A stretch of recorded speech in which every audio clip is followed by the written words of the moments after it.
and it's lights out.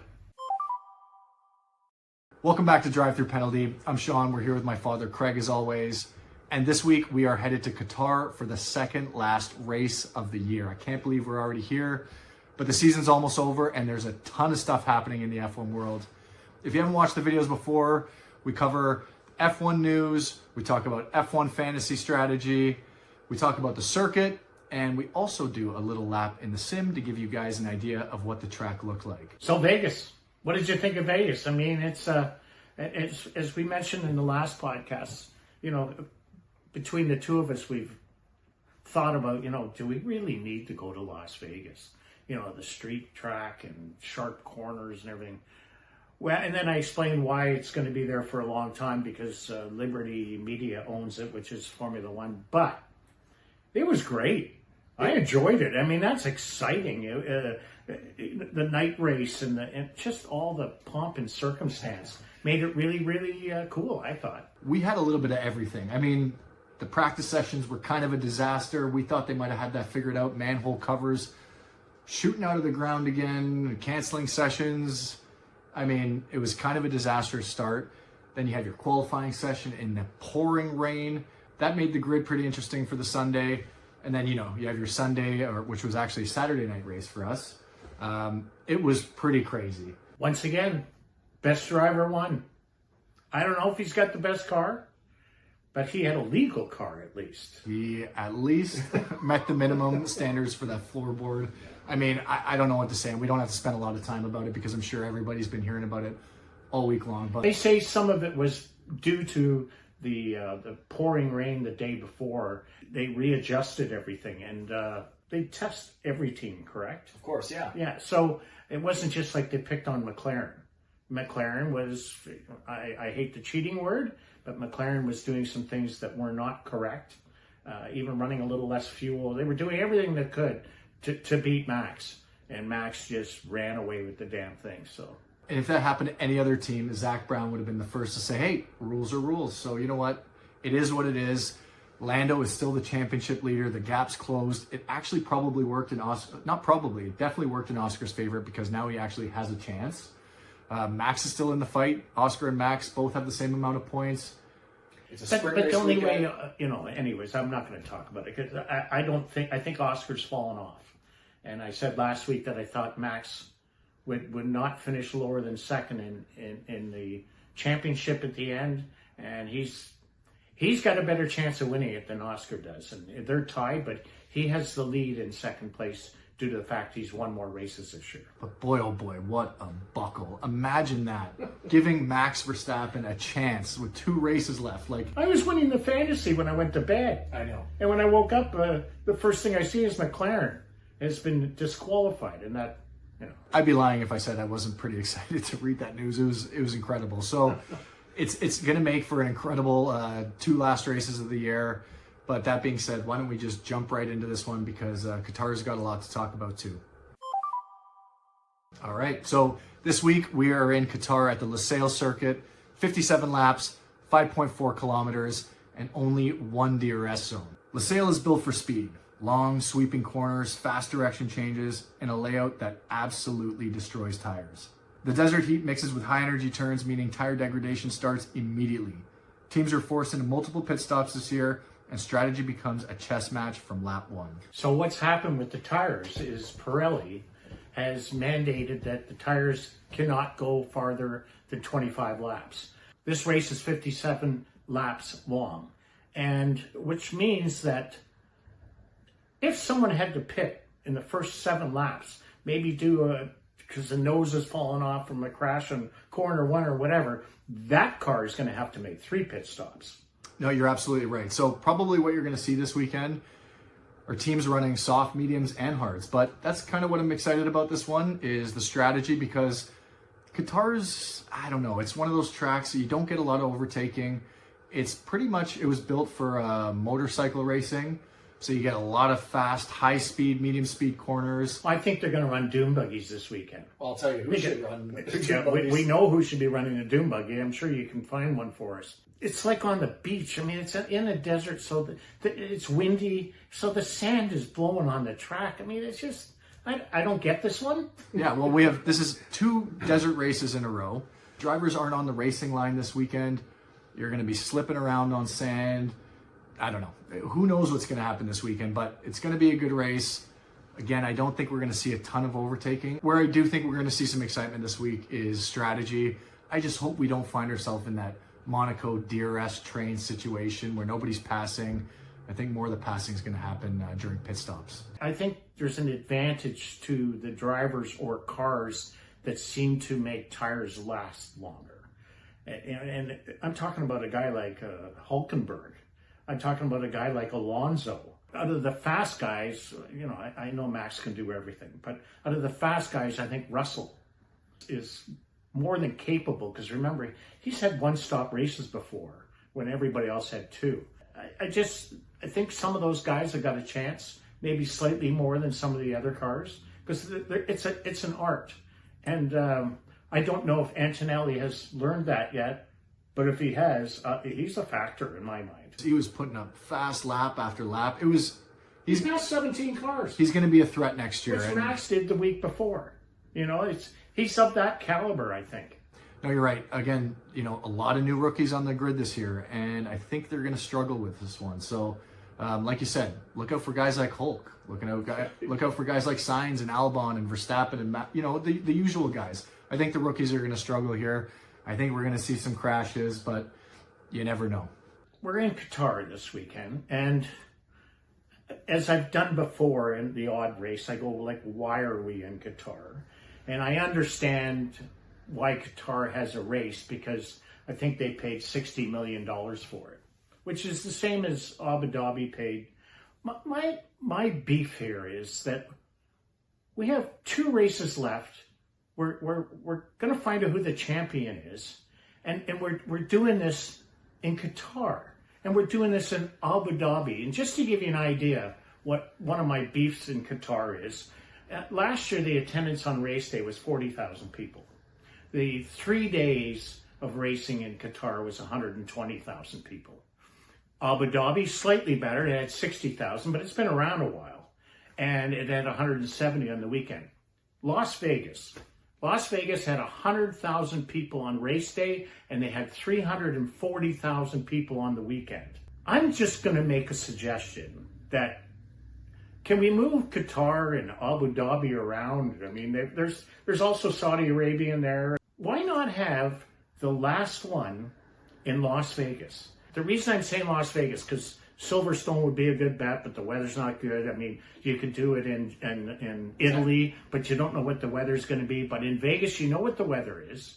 And if you run it in Vegas and have all those people in your headquarters for North America or in Vegas, and you have Cadillac coming in next year, I'm sorry. I don't really look forward to Qatar holding a race that's this important, and hardly anybody's there. And same finishing in Abu Dhabi. So in conclusion of my little rant, I hope the boys at F1 headquarters get a chance to hear my suggestion.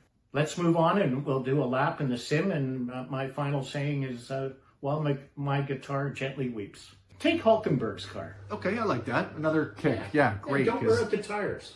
Perfect. Let's get it. We are here in Qatar, heading the left-hand side of the track, positioning our right tires right on that white line, avoiding all the bumps, and even turn 1, braking just at that 50-meter board, downshifting the 5th gear, using the entire curve on the entry and exit, and the entry into turn 2, using track limits.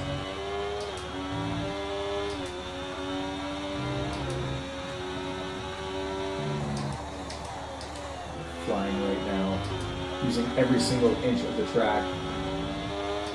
Hard braking here at turn 6, down to 2nd gear. We'll position ourselves over the left-hand side of the track, braking again just at that 50-meter board, using the inside curve. We are back on the throttle. Braking here at turn 9, going a little too deep, but we are flat out again. We are flat out for turns 12, 13, and 14, all into 7th gear. using every inch of the track again. One quick downshift, using all of the curve here and back onto the power. Headed into the final turn here in Qatar, all the way down to 4th gear, using the inside curve. About to open that DRS up again, and that's a lap of Qatar. That's a good lap, Sean. You kept it on the track. Yep. You stayed off the beach. Some sand in the shirt, but hey. You got sand in my hair now. Let me tell you something. That one is absolutely physical on the body. Those high-speed corners, and I'm just feeling. Is that why you're looking so ragged right now? Yeah, exactly. This one is extremely physically demanding on the drivers. You hear them complain after they get out of the car. They can barely move. Those high to medium speed corners. It's a lot. It's a long 57 laps. Let's put it that way. Okay, folks, it's fantasy time. As usual, Sean will walk you through maybe some of the moves you can make to put yourself in the proper position for the final race. And it's coming near the end, and make sure if you have chips, try and use them because you're going to run out. As you know, I got Limitless left, the big one, and I am about 150 points behind CD over here. So I am doing everything in my power to catch him. And like you said, and not only are we focusing on this week, but we have to set up our teams for the final race weekend because a lot to go over. But and shout out to not you, Sean, but your friend Sean, who is running away with our pool. He actually took McLaren out of his team this week, and then they get disqualified. So he put Red Bull in, dropped McLaren. He is currently 500th in the world right now. He's top 25 in Canada, I think. Yeah, good job, Sean. Thumbs up. And maybe I should get you to do this segment for the next week. But again, let's get into it. Welcome back to the second last F1 fantasy segment for the Drive Through Penalty podcast in season 1. This is our team as we currently stand. We like our squad. They are all in the blue or the green, however you want to look at it. They're making us money. So what that means is when we have our Limitless team activated, that's the squad we're going to have it running in the background. And that's good because the amount of money we make or lose is going to be purely based on this team. We've waited longer than we'd expected, and we would have liked to use Limitless earlier so guys ahead of us don't already have 2 premium drivers, but the circumstances were what they were, and we're in the position we are now, and we're 150 points behind second place, which just so happens to be CD, so we're going to do everything we can. First things first, we are going to actually activate the Limitless chip right now because what are we waiting for? And that way we can at least explore our team. Some of you guys might still have the 3 times, 2 times left. Also a great week to use it because it is a sprint race weekend. But let's just go ahead here and activate our Limitless chip. If you can hear my cat meowing in the background, he's basically saying, yeah, let's use Limitless right now too. So this is our squad. Limitless is activated. Let's just get right to it. We know we're going to be keeping Max Verstappen in there in that premium position, so forget about it. Let's just leave him in there. But let's remove just about everyone. I'm pretty confident that we're going to be using McLaren still, so we're going to keep him in here. But who are the next best 4 drivers, and who is that constructor going to be for us? Well, we have a pretty good idea. The tricky thing right now is it could be McLaren and Mercedes, it could be McLaren and Ferrari, it could be McLaren and Red Bull. It might not even be McLaren if they double DNF again or DSQ, but let's jump over to our favorite tool as we always do, F1 Fantasy Tools, and this is going to give us a better idea. So before we jump into our team, let's talk about some options for you guys. And if we hop over to the budget builder section, which isn't really important for me this week, but most of you who are not using Limitless might want to know who to be picking up and dropping. So Verstappen's still in that premium spot in a tier A category. Then you have Russell, who's moved into the second spot, and Leclerc. But you see a big jump there between Russell and Leclerc. So Leclerc would have to put up 63 points to hit that 0.3 million. Maybe you're not chasing budget right now, and that's okay. But in the last week, if you can somehow upgrade your second best driver to a premium asset, maybe from Antonelli to a Russell or Leclerc, it might be worth gaining that little bit of extra budget. So looking at the tier B, Antonelli's right at the top. He hasn't moved into that tier A category yet. And of course we have Hadjar and Behrman and Sainz and Ocon and Gasly, all the way down to about Alonso is where it starts getting a little bit tricky. And, you know, it's sprint race weekend, so he should get it. But then you have Sonoda at 21. I don't know, he's going to have a good session. And then looking at our constructors, you have Mercedes, Red Bull, Williams, Ferrari, and McLaren. And that is obviously because of the DSQ. But use what you need here to build your team. Again, always think of the next race too. And there's 2 more. And I mean, I don't know where you are in your league, but good luck to you. And looking at ours now at the team calculator, we have what is estimated to be the top drivers right now in the grid, and we get to use all of them because we've activated Limitless. So Verstappen, for sure. Russell, who Craig and I have talked about, is definitely in that top 5 for us. Norris is a no-brainer. And yeah, I would have to agree with this and say it's Leclerc and Piastri. It could be Antonelli. It could be Hamilton. It could be somebody who's not even on this list. But based on this information, based on what I know, I'm probably going to be running something along these lines right here. That being said, that second constructor could be Ferrari, it could be Mercedes, it could be Red Bull. So it could look like any one of these. It could look like this, and it also could look like that. So ultimately, we're going to lock this in after we've seen our only practice session for Qatar, and we have a chance to watch the sprint qualifying. So after we've done that and we see the sprint qualifying, that's when we're going to lock in our team because we'll already have an idea for the grid. We know there's not a lot of overtaking here, so potentially in best case scenario, these guys end up in the top 5, top 6, top 7 order, and hopefully they finish this way. So we're not going to lock it in yet, but this is most likely what we're going to use. And if you have any questions, drop them below. Love to see your team, share them, and good luck to y'all. All right, Sean, thank you for the information. And as I always say, keep what you want and get rid of what you don't. And I think we're in Qatar now, and I'm not sure what we're going to do here, but let's have fun.